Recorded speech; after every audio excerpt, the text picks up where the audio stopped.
Good morning, everyone.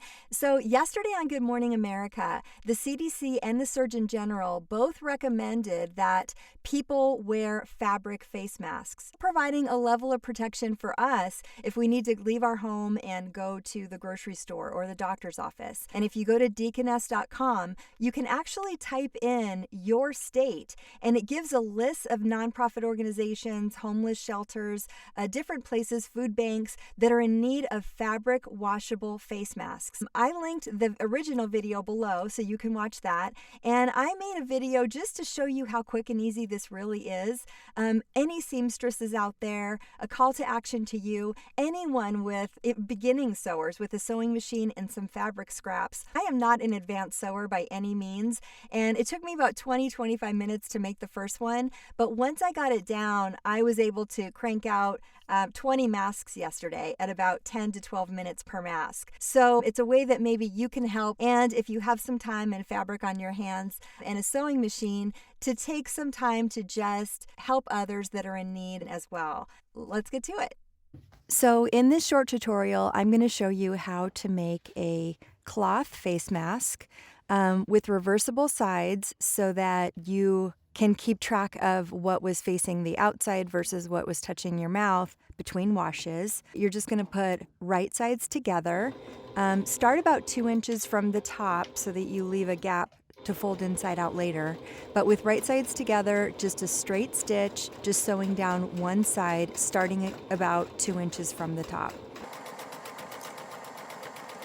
When you get to the bottom, you're going to take your 7-inch piece of elastic and you're going to insert it between the two pieces of fabric, sandwiching it in between, kind of at a diagonal like this, and then making sure the tail of the elastic is inside and not in the way.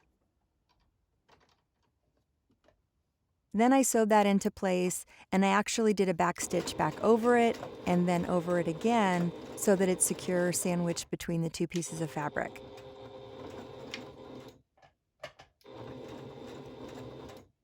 Then you're going to come to your corner, putting your needle down, lift your presser foot, spin the fabric around, and again make sure that that elastic is not against the edge because we don't want to sew it into the piece. It should be just hanging loosely between the two sandwich pieces as you do the side seam.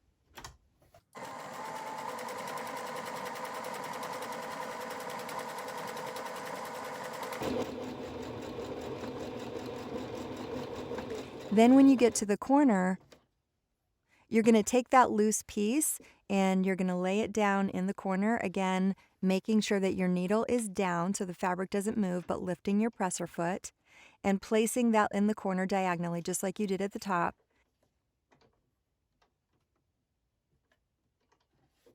And forward stitching, then back stitching, and forward stitching a few again. You'll notice that my fabric pieces are the tiniest bit off in size. I've gotten some help cutting the squares, so they're not all perfectly precise. But again, this is for production of something that is going to work and stay together, and it doesn't have to be perfect. Now you're going to sew down that side, which would actually be the bottom part of the mask. And when you get to the very bottom, you're going to repeat the steps that you did on the other side with the elastic. So take your new piece of elastic that's not yet bound in, sandwich it between those two pieces. Now you're doing the opposite side of the mask for an ear hold. Put it diagonal, lay your fabric down, and then stitch back and forth, just like you did the first time.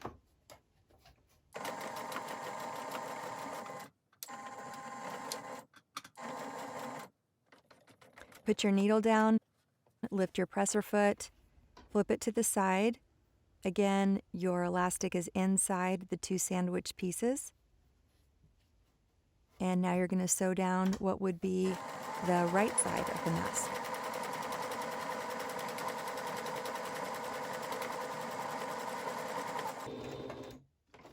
Then you need to secure the bottom just like you did the first time.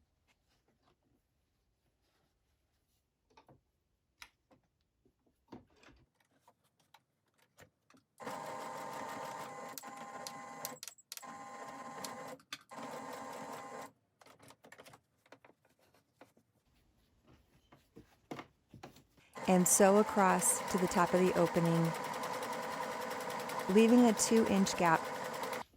Now that it's done, you're going to clip off your extra thread and you're going to turn it inside out through the 2-inch gap that you left.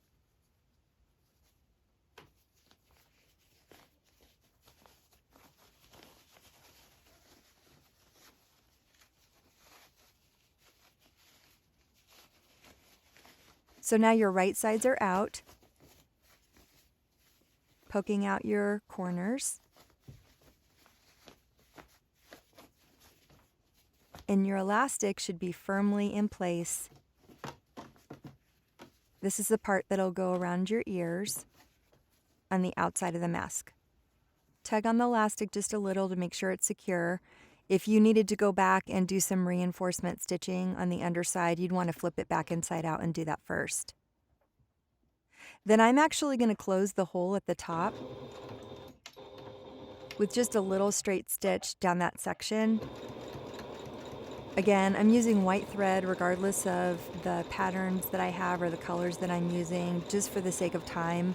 I'm trying to make as many masks as I can in a short period of time, so I'm not going to change out matching thread colors and make them more functional instead. Now you have your flat piece that has your 2 elastic bands that'll go around your ears, and we need to make a tri-fold in the mask. So we're going to fold it over from the bottom, and you can see how it's folded on the sides, and secure it with 2 pins. Do the pins a little bit inward, not right on the edge, because I don't like taking my pins out before I sew and I don't want to break my needle.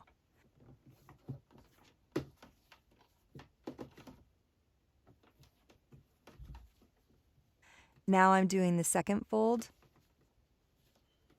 About the same size, but you don't have to measure it. It doesn't have to be precise.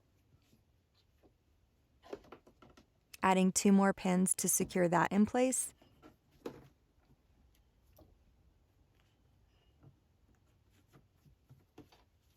Now I'm making my last of the 3 folds,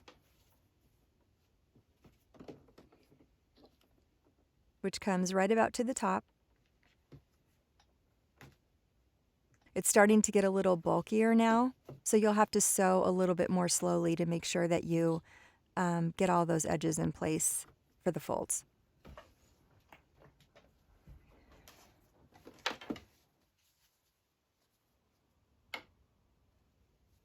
Another video that I watched, Made Every Day, shows that it should be about 3 inches from top to bottom after the folds are in place. Again, doesn't have to be perfect, but that's about what they are on here.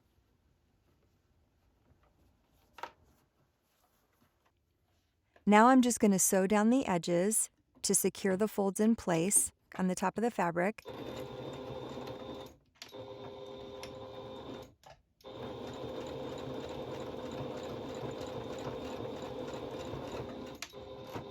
I'm back stitching over each area where it folds, just so it's more secure.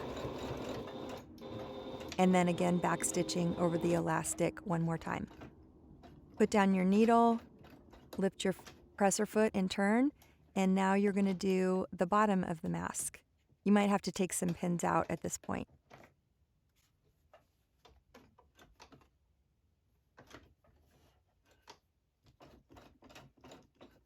I went back and did a few more stitches just to make sure it was right at the very edge.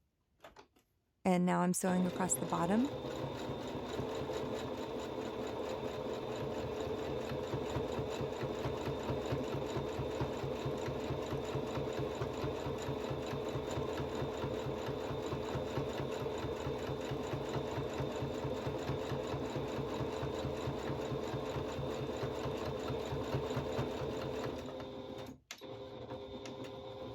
Back stitching over that elastic end. Lift the presser foot and turn, and now do the other side exact same way, back stitching over each fold so it's more secure.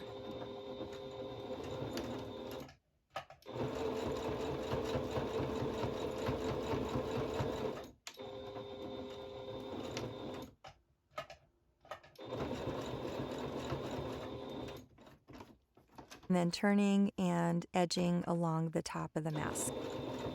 for the final side.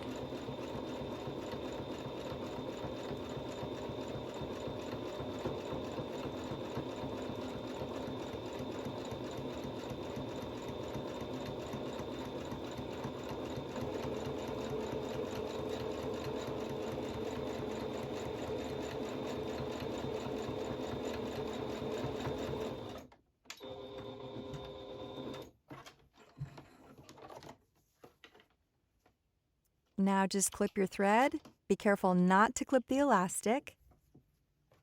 And you'll take out your pins and you're good to go.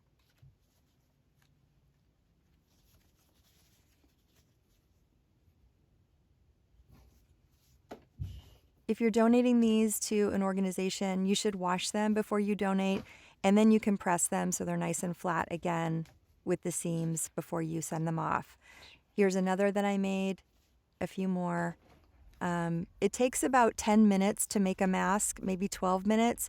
It took me about 20 to make the first one. They were pretty quick. So here's my finished face mask. The two sides are different, like I said, so I know what side was against my mouth and which is the outside that may be contaminated. Fits really well over your ears with the elastic.